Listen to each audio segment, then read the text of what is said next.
Israel एक ऐसा देश है जिसने विपरीत से विपरीत परिस्थिति में भी भारत की हर तरह से मदद की। फिर चाहे वो 1962 का भारत चीन युद्ध हो, 1971 का भारत पाकिस्तान युद्ध और या फिर 1999 में कारगिल युद्ध हो, इज़राइल ने दुनिया के तमाम देशों के दबाव होने के बावजूद भारत की हर तरह से मदद कर ये साबित कर दिया था कि इज़राइल वास्तव में भारत का एक सच्चा मित्र देश है।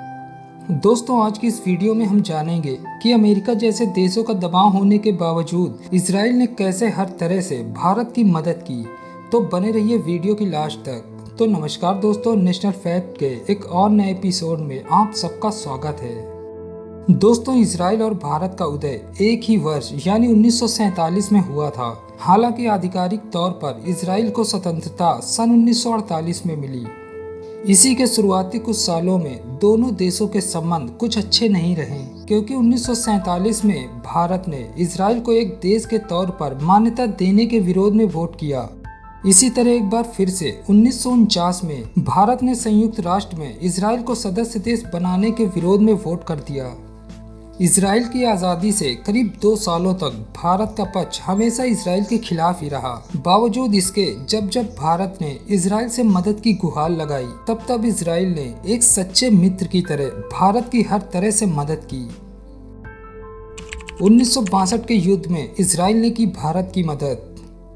दोस्तों, 1962 के युद्ध में चीन का भारत की पीठ में छुरा घोंपने जैसा था, क्योंकि 1962 का ये युद्ध चीन ने पूरी तरह छल से लड़ा था और इसी के चलते चीन के मुकाबले भारत के हालात काफी हद तक खराब थे। भारत की ऐसी हालत देख जिन जवाहरलाल नेहरू की अगुवाई में इज़राइल गठन के विरोध में भारत ने 1950 में संयुक्त राष्ट्र में वोटिंग की थी, उन्हीं नेहरू ने 1962 में हुए युद्ध के वक्त इज़राइल से मदद मांगी। अब बात भारत की थी तो इज़राइल कैसे पीछे हटने वाला था। इसीलिए इज़राइल ने सारी पुरानी घटनाओं को एक सिरे से भुलाकर भारत की मदद के लिए फौरन तैयार हो गया। लेकिन तभी नेहरू ने इज़राइल के सामने एक शर्त रख दी। शर्त ये थी कि जिस शिप से हथियार भारत भेजे जाएं, उन पर इज़राइल का झंडा ना हो और दूसरी सभी भेजे जाने वाले हथियारों पर इज़राइल की मार्किंग भी नहीं होनी चाहिए। इज़राइल के पीएम को बगैर झंडे वाली बात कुछ हजम नहीं हुई और इज़राइल ने भारत को हथियार देने से इनकार कर दिए। इज़राइल द्वारा भारत को मिलने वाली मदद से इनकार किए जाने पर नेहरू को अपनी गलती का एहसास हो गया, लिहाजा उन्हें अपनी शर्त वापस लेनी पड़ी, जिसके बाद इज़राइली मदद भारत पहुंच सकी। दोस्तों, ये एक वाकया नहीं था जब इज़राइल ने भारत की हर संभव मदद की थी। 1962 की ही तरह इज़राइल ने 1971 की जंग में भी भारत की हर तरह से मदद की थी। दोस्तों, 1971 का युद्ध भारत और पाकिस्तान के बीच लड़ा गया था। इस युद्ध में अमेरिका ने भारत के खिलाफ अपने 7वें बेड़े तक को भेज दिया था, लेकिन तब भी इज़राइल ने भारत की मदद की। इज़राइल ने गुपचुप तरीके से भारत को हथियार भेजे और उन्हें चलाने वाले कुछ लोग भी। अमेरिकी पत्रकार गैरी बेस की किताब द ब्लड टेलीग्राम में पूर्व प्रधानमंत्री इंदिरा गांधी के प्रधान सचिव पीएन हक्सर के दस्तावेजों के हवाले से इस बात की जानकारी दी गई थी कि जुलाई 1971 में इज़राइल की प्रधानमंत्री गोल्डा मायर ने गुप्त तरीके से एक इज़राइली हथियार निर्माता कंपनी से कहा था कि वो भारत को कुछ मोर्टार और हथियार मुहैया कराएं और साथ ही उन्हें चलाने का प्रशिक्षण देने वाले कुछ लोग भी दें। और फिर जब इंदिरा गांधी के प्रधान सचिव पीएन हक्सर ने गोल्डा मायर से और हथियारों के लिए अनुरोध किया, तो गोल्डा मायर ने उन्हें आश्वस्त करते हुए कहा था कि हम इस युद्ध में आखिरी तक आपकी मदद करना जारी रखेंगे। दोस्तों, इस मदद के बाद इज़राइल ने एक बार फिर से साबित कर दिया था कि वो भारत का एक सच्चा मित्र देश है। 1999 में इज़राइल ने की भारत की मदद। दोस्तों, भारत और पाकिस्तान के बीच 1972 में हुए शिमला समझौते के तहत ये तय हुआ था कि ठंड के मौसम में दोनों देशों की सेनाएं जम्मू कश्मीर के बेहद बर्फीले वाले इलाकों पर मौजूद एलओसी को छोड़कर कम बर्फीले वाले इलाकों पर चली जाएंगी, क्योंकि सर्दियों में ऐसी जगहों का तापमान -डिग्री पर चले जाने के कारण दोनों देशों की सेनाओं को काफी मुश्किलों का सामना करना पड़ता था। इसी समझौते के तहत जब 1998 की सर्दियों में भारतीय सेना एलओसी छोड़कर कम बर्फीले वाले स्थान पर चली गई, तब पाकिस्तानी सेना ने अपने करीब 5000 जवानों के साथ धोखे से भारतीय पोस्टों पर कब्जा कर लिया। इस दौरान घुसपैठियों के रूप में आई पाक सेना ने तोलोलिंग टॉप, टाइगर हिल और राइनो हॉर्न समेत इंडिया गेट, हेलमेट टॉप, शिवलिंग पोस्ट, रॉकी नॉब और .4875 बत्रा टॉप जैसी सैकड़ों पोस्टों पर अपना कब्जा कर लिया था। 1999 की गर्मियों के दौरान जब भारतीय सेना दोबारा अपनी पोस्ट पर पहुंची तो उन्हें पता चला कि पाकिस्तानी सेना की 3 इन्फेंट्री ब्रिगेड कारगिल की करीब 400 चोटियों पर अपना कब्जा जमाए बैठी है। पाकिस्तान ने डुमरी से लेकर साउथ ग्लेशियर तक भारत के करीब 150 किलोमीटर तक के इलाके पर अपना कब्जा कर रखा था। भारतीय सेना को 4 मई 1999 को पाकिस्तान की इस हरकत के बारे में पता चला, जिसके बाद भारतीय जवानों का एक गश्ती दल वहां गश्त करने पहुंचा तो पाकिस्तानी घुसपैठियों ने उन्हें भयंकर यातनाएं देकर निर्ममता से उनकी हत्या कर दी और भारत को उनके छत विछत शरीर सौंप दिए। जिसके बाद भारत ने पाकिस्तानी घुसपैठियों से अपने इलाकों को खाली कराने के लिए ऑपरेशन विजय नाम से एक अभियान शुरू किया।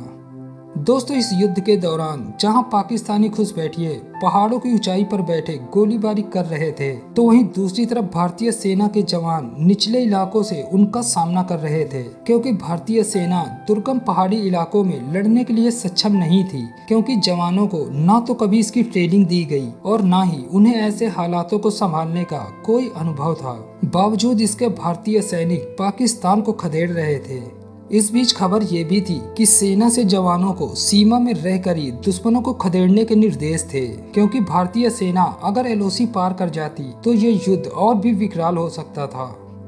उस समय भारतीय वायु सेना के पास बेहतर और सटीक निशाना लगाने वाली मिसाइल लॉन्चिंग सिस्टम नहीं थी, जिसके चलते पाकिस्तान के बंकरों को नेस्तो नाबूद करने में काफी दिक्कतों का सामना करना पड़ रहा था।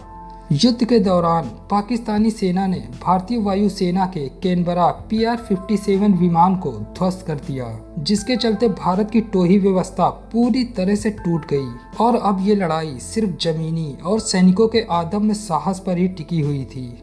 कैनबरा 57 विमान के नष्ट होने के बाद भारतीय सेना के पास अन्य कोई वैकल्पिक व्यवस्था नहीं थी। टोही विमान के नष्ट होने से लड़ाकू विमानों को विजन देने और दुश्मन के इलाके की तस्वीरें मिलना मुश्किल हो रहा था। युद्ध के दौरान ये एक बड़ा कारण रहा कि भारतीय फाइटर जेट्स दुश्मन के खिलाफ कार्रवाई करने में कारगर साबित नहीं हो रहे थे। लेकिन इस बीच इजराइल भारत के लिए संकट मोचक बनकर उभरा। उसने अमेरिकी दबाव होने के बावजूद भारत की मदद की। इजरायली सेना के पास सीमा पार आतंकवाद से लड़ने के लिए विशेष अनुभव और ऐसी स्थिति से निपटने के लिए सक्षम तकनीकी थी। इसीलिए इजराइल ने भारत को तुरंत युद्ध सामग्री और जरूरी हथियार सप्लाई किए। इस युद्ध के अंत तक इजराइल भारत की मदद के लिए खड़ा रहा। एक रिपोर्ट्स की माने तो इस दौरान इजराइल ने न सिर्फ भारत को अपने मानव रहित टोही विमान दिए, बल्कि अपनी मिलिट्री सैटेलाइट से इलाके की तस्वीरें भी भारत के साथ साझा की। इसके साथ ही ऊंची चोटी पर तैनात करने के लिए जरूरी हथियार और गोला बारूद भी इजराइल ने उपलब्ध करवाए थे। और इन सब के अलावा इजराइल ने हवा से जमीन पर मार करने के लिए लेजर तकनीक से चलने वाली सक्षम मिसाइलें, जो कि मिराज 2000H फाइटर जेट से दागी जा सकती थी, उन्हें भी भारत के लिए उपलब्ध करवाई। दोस्तों, भारतीय सेना और भारतीय वायु सेना ने संयुक्त अभियान चलाते हुए इस युद्ध में अद्भुत वीरता का परिचय देते हुए विपरीत से विपरीत परिस्थितियों के बावजूद पाकिस्तान के खिलाफ ऐतिहासिक जीत हासिल की थी। दोस्तों, इस लड़ाई में भारतीय सुरक्षा बल के करीब 2 लाख जवानों ने हिस्सा लिया था, जिसमें 527 जवान शहीद हुए तो वहीं 1300 से ज्यादा जवान घायल हुए थे। पाकिस्तानी सेना को भारत के मुकाबले कहीं ज्यादा नुकसान उठाना पड़ा, यहाँ तक कि उसने अपने सैनिकों की लाशें लेने से भी इनकार कर दिया था। पाकिस्तानी सेना इस घुसपैठ के जरिए न केवल कारगिल पर कब्जा करना चाहती थी, बल्कि लेह और सियाचिन ग्लेशियर तक भारतीय सेना की सप्लाई लाइन को भी काटना चाहती थी, ताकि वहां पर भी वो अपना कब्जा कर सके। हालांकि भारतीय सेना ने उसके इस नापाक मंसूबों को कभी पूरा ही नहीं होने दिया। तो दोस्तों, आज की वीडियो के लिए बस इतना ही। अगर वीडियो अच्छी लगी हो तो वीडियो को एक लाइक कर देना और चैनल को सब्सक्राइब कर लेना, ताकि हमारी आने वाली वीडियो की नोटिफिकेशन सबसे पहले आप तक पहुंचती रहे। तो मिलते हैं एक और ऐसी नई वीडियो के साथ। तब तक के लिए जय हिंद, जय भारत।